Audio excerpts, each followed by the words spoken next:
ফের রেলপথ পরিদর্শনে গিয়ে হুগলি জেলার গোঘাটের অন্তর্গত ভাবাদিঘিকে কেন্দ্র করে গ্রামবাসীদের বিক্ষোভের মুখে পড়লেন রেল আধিকারিকরা। পুনরায় ভাবাদিঘির রেলপথ প্রকল্পে জট কাটাতে গিয়ে নতুন করে উত্তেজনা ছড়ালো গোটা এলাকায়। জানা যায়, এই দিন সকালে ভাবাদিঘির রেলপথ প্রকল্পের সমস্যা মেটানোর জন্য রেল আধিকারিকরা কথা বলেন গ্রামের স্থানীয় বাসিন্দাদের সাথে।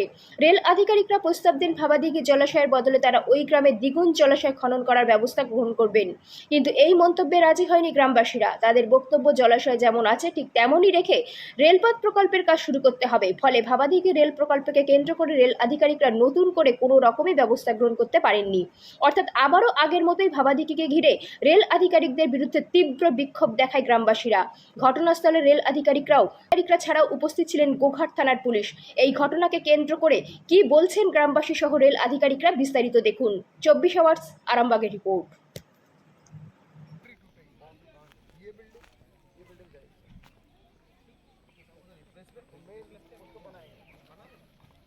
मेन उसका जो वो है वाला बिल्डिंग वो पहले डीएम बोले थे कि बच्चे लोग हैं तो आप बच्चे लोग पढ़ेंगे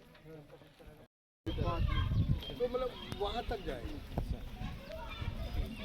2:1 यदि हम लोग पकड़ते हैं तो लगभग इधर से जो है 12-18 मीटर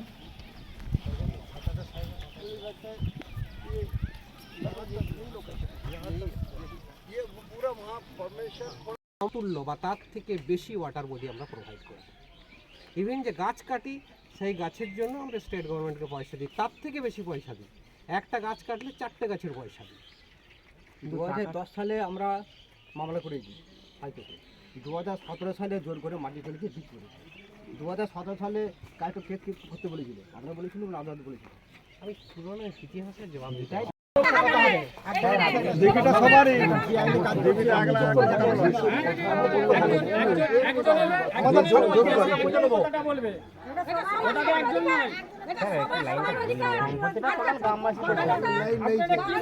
লাইন চাইলে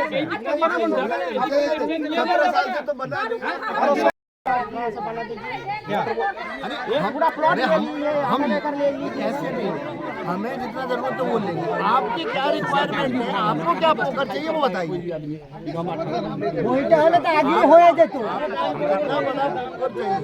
রেল দপ্তরের লোক কোনো সমাধান কিছু হলো না, সে বারবার এক কথাই বলছে যে এই করে দেবো, ওই করে দেবো, সেই করে দেবো, যেন জলকরটা যেন বোঝানো হয়। আমরা তো বারবার এক কথা বলেছি যে আমাদের জলকর বুঝবে না।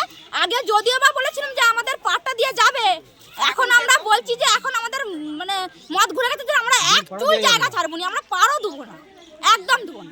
দিদি, রেল দপ্তর থেকে লোক এলে আপনাদেরকে ঝাঁটা মারার একটা প্রসঙ্গ আপনারা বারবার বলছেন, মানে কি কারণ সেটা? সেটা হচ্ছে ঝাঁটা মারা বলতে যে তৃণমূলের প্রার্থী যে দাঁড়িয়েছে, এমপি যে দাঁড়িয়েছে মিতালি বাগ, আরামবাগ লোকসভা, সে আমাদের কাঁটালির ওখানে সভা করেছে। কাঁটালির যে পোচাখালি আছে ওখানে সভা করেছে। ওখান থেকে সমস্ত মাইকের চংগুলো আমাদের ভাবাদিঘির দিকে দিয়ে বলছে যে ভাবাদিঘির লোক যদি ভোট চাইতে আসে বা ভাবাদিঘির লোক যদি না তৃণমূলে ভোট দেয় তাহলে ভাবাদিঘির লোককে ঝাঁটা মারা হবে। কিসের জন্য? আপনারা কি বলতে চাইছেন তার প্রতিবাদে? আমরা বলতে চাই মিতালি বাগ একবার আমাদের ভাবাদিঘির মাটি পা দিয়ে দেখুক। আমরা শুধু মিতালি বাগকে দেখতে চাই যে মানুষটা কি রকম, যে ভাবাদিঘির লোককে ঝাঁটা মারবে বলেছে। কি কারণে ঝাঁটা মারবে? ভাবাদিঘির লোক তার কি করেছে? তার পেছনে বাঁশ দিয়েছে না তার পাকা ধানে মই দিয়েছে? ভাবাদিঘির লোক কি করেছে? সেটা তার ব্যক্তিগত সম্পত্তি নিয়ে তারা লড়ছে। তাদের তো তার মানে মিতালি বাগের তো কোনো ব্যক্তিগত সম্পত্তি কথা বলে নেই, তাহলে মিতালি বাগ ঝাঁটা মারবে কিসের জন্য বললো? আমরা মিতালি বাগকে একবার দেখতে চাই যে একবারটি আসুক। মিতালি বাগের চুল আমরা টেনে ছেড়ে নেবো। যে আমরা যে বলেছে যে ভাবাদিঘির লোককে ঝাঁটা মারবো, আমরা মিতালি বাগকে একটা চুল রাখুনি, মাথার সব টেনে ছিঁড়ে দেবো। একবার আসুক, শুধু মানুষটাকে দেখতে চাই আমরা যে মানুষটা কি রকম। আপনার নাম? সামনাসামনি তাকে দেখতে চাই। দিদি আপনার নাম? শ্রাবণী মালিক, ভাবাদিঘির বাসিন্দা। ভাবাদিঘির বাসিন্দা। দিঘি পৌঁছিয়ে রেল লাইন করার যে প্রস্তাব দিচ্ছে সেটা তো আমাদের গ্রামবাসীরা তো মানলে তাই 10 বছর আগে রেল ছুটতো, তারকেশ্বরের সাথে বিষ্ণুপুরে যোগাযোগ স্থাপন হয়ে যেত। সেই একই প্রস্তাব যদি আমাদেরকে এখন বারবার দেওয়া হয় তাহলে সে প্রস্তাব মানবে কেন গ্রামবাসী? আমরা এই দাবি থেকে অনড় যে দিঘি বাঁচিয়ে রেল লাইন করতে হবে, নাহলে আইনে যেমন জট আছে থাকবে। তাতে আদালত যদি বলে যে হ্যাঁ যাক আমাদের কোনো অসুবিধা নেই। আবাস 20 জলে প্রশাসনের সদিচ্ছার অভাব আছে। দিঘি বাঁচিয়ে রেল লাইন না করলে আমরা কখনো এই প্রস্তাব স্বীকার করব না। এখন যদি কোনো লোককে এই দিঘির প্রবলেমটার উপর দিয়ে যদি আমরা লাইনটা করতে পারি, যে অ্যালাইনমেন্ট সেটা যদি আমরা লাইনটা করতে পারি, তাহলে আমরা এক ঐতিহাসিক মোমেন্টকে জয়েন করতে পারবো। কারণ ভেবে দেখুন, একদিকে কলকাতা, একদিকে বিষ্ণুপুর, মাঝে আছে কামারপুকুর, জয়রামবাটির মতন একটা পবিত্র জায়গা। সেই জায়গাগুলোকে আমরা বিষ্ণুপুরের তরফ থেকে এগিয়ে নিয়ে আসছি।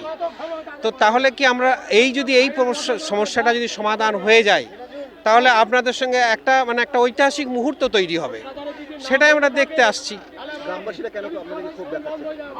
গ্রামবাসীদের ক্ষোভ হচ্ছে ওদের পুকুর, যেটা এই ভবা দিঘি নামে পরিচিত, সেটা ওদের হচ্ছে জলের সোর্স। তার আমরা প্রায় কর্নারের দিক থেকে আমাদের অ্যালাইনমেন্টটা যাবে। ওদের মতে যদি আমরা এই অ্যালাইনমেন্টটাকে নিয়ে যাই, তাহলে পুকুরের পরিমাণ কম হয়ে যাবে এবং ওদের জলের পরিমাণ, জল যেটা পায় সেটা ওরা পাবে না।